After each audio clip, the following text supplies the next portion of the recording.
ہمارے آقا صلی اللہ علیہ وسلم نے اللہ کے دربار میں دعا کی، اللہم ایّد الدین بعمر بن الخطاب، کہ اے اللہ عمر کے ذریعے دین کو تقویت دے۔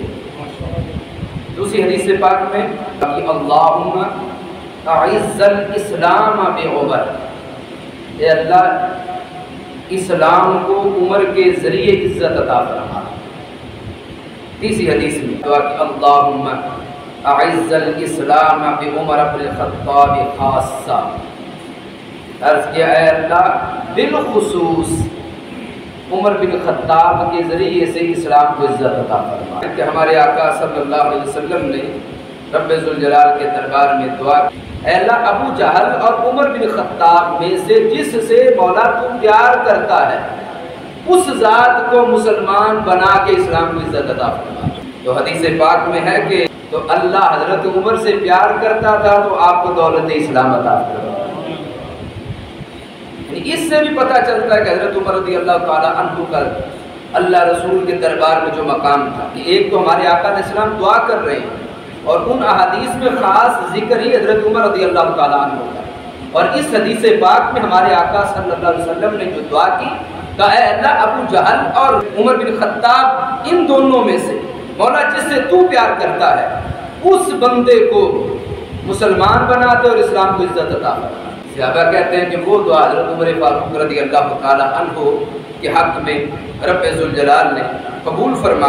حضرت عبداللہ بن مسعود رضی اللہ تعالیٰ کہتے حضرت عمر کی بدولت سے اسلام کی سلطنت وسیع ہو گئی اور بت باش باش ہو گئے۔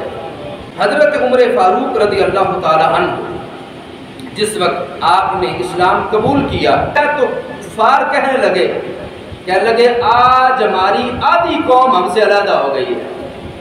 یعنی اتنے بڑی ذات تھے حضرت عمر رضی اللہ تعالی عنہ کی کہ کفار مکہ نے خود کہا صرف اکیلے عمر پہ کلمہ نہیں پڑا، ہماری آدھی قوم ہم سے علیحدہ ہو گئی ہے۔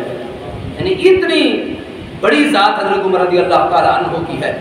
ابن عباس کہتے ہیں لما اسلم عمر نزل جبریل، جب حضرت عمر رضی اللہ تعالیٰ نے اسلام قبول کیا تو جبریل علیہ السلام آ گئے، کیا کہا فقال یا محمد صلی اللہ علیہ وسلم لقد استبشر اہل السماء باسلام عمر، ارے کہ یا رسول اللہ صلی اللہ علیہ وسلم حضرت عمر کے اسلام قبول کرنے سے صرف زمین والے نہیں بلکہ آسمان کے فرشتے بھی خوشیاں منا رہے ہیں۔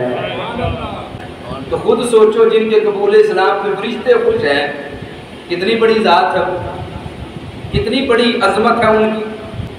اور پھر صرف یہ